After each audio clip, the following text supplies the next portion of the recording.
Good morning. To be honest, in this recent holiday season, I've been watching more anime than usual. But I would like you to think of a recent movie or a recent anime or any TV program that you watched. Reflect about what made you enjoy it so much. While I'm not here to condone binge watching because it can be a distraction for life's greater purposes, but the reason why many of us are so engaged and enjoy watching certain programs is because it enables us to have a remote view of what it would be like to live in a different part of the world, to experience a different atmosphere, environment, a different upbringing. For example, we can find ourselves saying, "Oh, that is so Mr. Choi in Hangover 2. That is such a Hangover 2 moment." Or, "So that's what it's like to grow up in ancient China." Or, "No wonder the Japanese people behave in this way when they encounter certain situations." For some of us, we would go, "No wonder the nobility have this attitude towards this kind of thing. No wonder this person that I met before in my life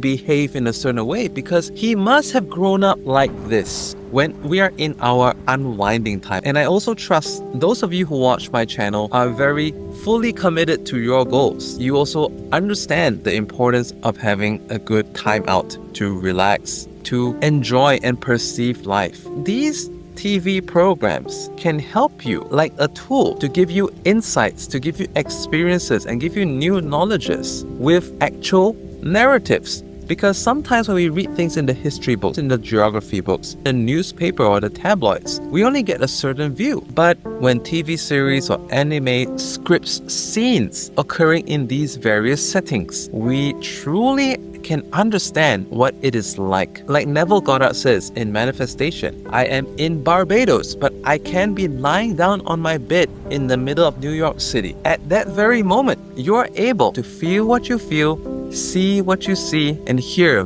what you hear of what it is to be like in that other situation that was very hard to imagine. Most people want to have a richer and more fulfilling life. So in preparation for our own riches to come, how can these programs be a tool for us learn how to be a good container for wealth, such as when the wealth comes in, we don't let it quickly escape and slip away. Or let's say when we are finally receiving the trust and responsibilities that would enable us to be of the worth and status that we desired. We now know how exactly to deal with it because of these prior experiences that enabled us to see what we're supposed to see, feel what we're supposed to feel, hear what we're about to hear, and come up with our own perceptions.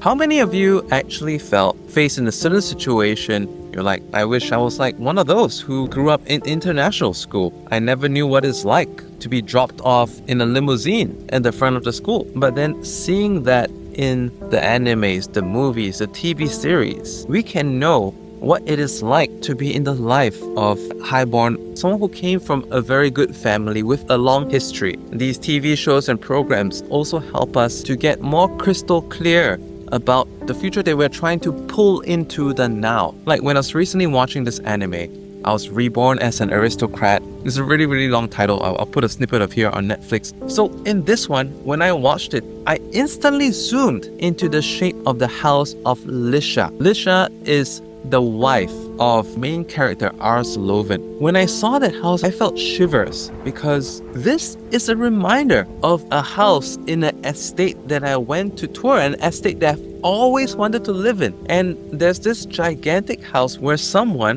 who I don't know yet, bought 6 plots of land in that estate and built a gigantic house on a custom order. And it looked exactly like the one in this anime, except that what I saw was 3 level and that one, the anime, was 2 level. But the design was exactly the same. It was spine chilling for me, and I even felt like electric currents run through my body as I saw how houses in this anime was of the same design type of this estate that I want so much to live in.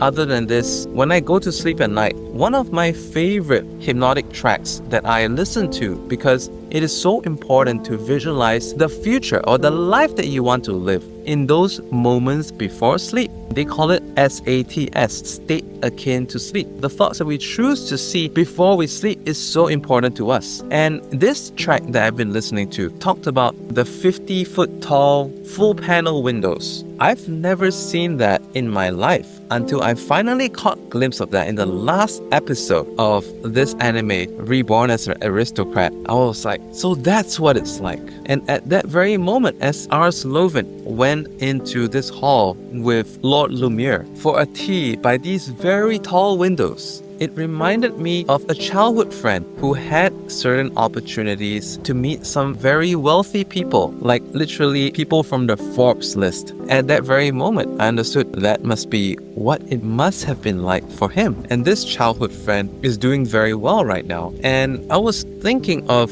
the regression exercise by Neville Goddard. What if we could do something about these memories that we have? In neuro-linguistic programming, they also do something like Neville Goddard's regression exercise. On top of that, people who are undergoing post-traumatic stress disorder, PTSD. And this is basically about altering how we store a memory. You may have heard me talk about this before in some of the visualizations that I've been guiding you on in the past, but we're going to do a little bit of that in this video. I encourage you to use this technique whenever you feel like it as well. Experiment. It's important that every day we have a quiet time. In those quiet time, especially moments before we sleep, let's use some of those time, or even the times that we wake up. These are the times that we are in an alpha or a theta frequency of mind, which helps us to be extremely resourceful. You can use this on a few different kinds of memories. So do not feel constrained to one particular type. It could be a situation that you felt that you could have used more knowledge, more opportunity. It could be a situation that you still blame yourself up to this very moment, because all these moments, all these different kinds of situations, what is the common theme? We always wish we knew better, we were better equipped. Only if we did things differently, maybe things would have a different result. I say to you right now, what if we had the power to change our past? So many of us are always fascinated with these movies where we could go back in time to change a certain incident that has so many repercussions in the years to come. There could be something that we're still blaming ourselves for. Let's go back in time to that moment. See what we saw, feel what we felt, hear what we hear. You are in that moment now. Take a few deep breaths to summon all the senses of that moment into your present. Who were the people around you? What were they saying? Where were you at? Maybe there were certain words that were being said by someone else, or certain replies that you gave, certain actions that you do that cause some discomfort until this very day. For all the moments from that point on, how would things be different? Try something right here. As you re-experience those thoughts, those feelings of what it's like to be there in that very moment, is there any way that you can see and understand that whatever that people done onto you was what made the most sense to them at that moment? It may not have been the correct or the best thing to do. Maybe your good friend or someone that you no longer talk to anymore. Is there any way that this could have been the best action, the best thing to say at a point of time? Or what could possibly have made them feel that was correct? And if it was something that you did, what are some of the thoughts, some of the stimulus, some of the inspirations that at that time made you feel this was the best thing to do? What we're doing here is something like gratitude. Every day we can choose to count the bad things that happen and reproach ourselves how lousy the day was, how unlucky we are, how terrible our position in life is. Or if we instead chose to count all the good, to be thankful for all the things that happened in our way or showed us to a better direction in life, then we see that simply because we focused on these good things, we could assemble a different reality of how our life is indeed very good. Applying these principles to understanding how certain moment in the past, even though as much as we had been resenting it until this very moment, now we can finally appreciate all of this thought process, how the various incidents that may not have facilitated us, but somehow were the best thing for that time. And on top of that, have shaped us to understand and see the world in certain ways that we wouldn't have otherwise seen. Understand that as much as we do not like certain things, it is also the journey that we have come in life that had allowed us to see so much beyond that. With that moment in your mind, put your hand on your chest, take a few more deep breaths, and say, I appreciate you. Think of whoever was there in that incident that you now finally understand why they could have acted in a certain way, even if it was displeasing to you. But now that you can see the reason behind, and now that you can see how it has steered you for better things in life, what better things in life have happened as a result? Of course, there are the bad, but there are also the good, because every time a certain thing happens in your life, a new lifeline emerges. Think of the person, think of the people, and say, I thank you for being in my life. I thank you for what you have done. I appreciate you for the things that you have said or done against me, and I forgive you. Likewise, for yourself as well. I appreciate me. I appreciate my thoughts. I own these thoughts now. I thank myself for steering myself in my life all this time. I love you. I love me. With these scenes still in your mind, let's also try to change this mental image. If it's something that we wish to store away so that we can finally have our closure and move on in life, imagine this image shrinking and shrinking. As it shrinks, we take the colors out of this image. For those of you who've ever touched up a video or an image, it's kind of like how we tweak the color temperature, we increase or decrease the brightness to make the image look better, how we change the tones and the saturation or even the exposure to change how this image, this picture, this video looks, to give it a different mood. So now we take all the brilliance out of this. We add more shadows, and this image now becomes grayscale and smaller and blurrer. How does that feel now? And even smaller, even less vibrant. You take the colors out and go whoosh. Isn't it amazing how this memory has come to pass? We have been able to finally move on from this memory. Isn't that amazing? And for a bad memory, some of the things that we can also do instead of like graying it out, shrinking it, we can also change the color temperature. Instead of more yellow, how about more bluish? From more somber to something that is more cool. We can also do that with the memory image that we have and try which effect looks best for you.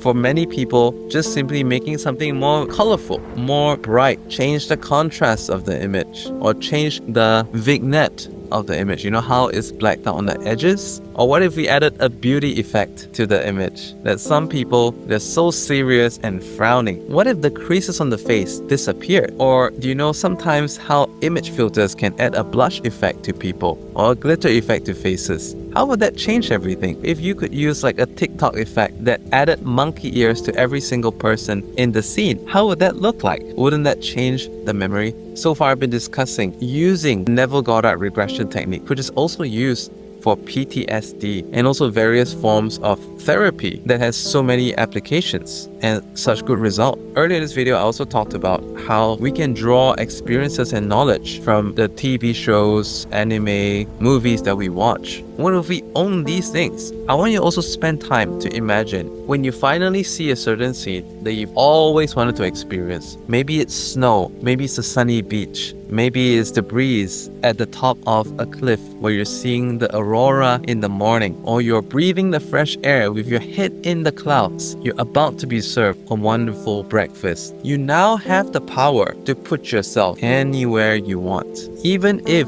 a certain challenge in your life requires a certain experience, knowledge, you now have this power to draw upon and make things into your own experience, to draw various information, like how it's so interesting. Even as I was just looking for an anime to watch, here came one where the houses were all of a similar design to the estate that I wanted to buy a house in. How is it that Lord Hammond, his house looked exactly like this custom order house in the estate that I wanted? How could it possibly be the exact same shape? It's uncanny. But this is how the universe works, because we realize that everything is our thoughts pushed outside. There will be certain glitches in the simulation. Through these glitches, which come across from us like deja vu moments, we know that we truly have the power to create the life that we desire. Thank you for joining me on Inspired and Random. Please subscribe if you like my content and comment down below so that the algorithm can help more people partake in this content of changing, co-creating the life that you desire. For another great video, watch this one over here, and also do check out my great community,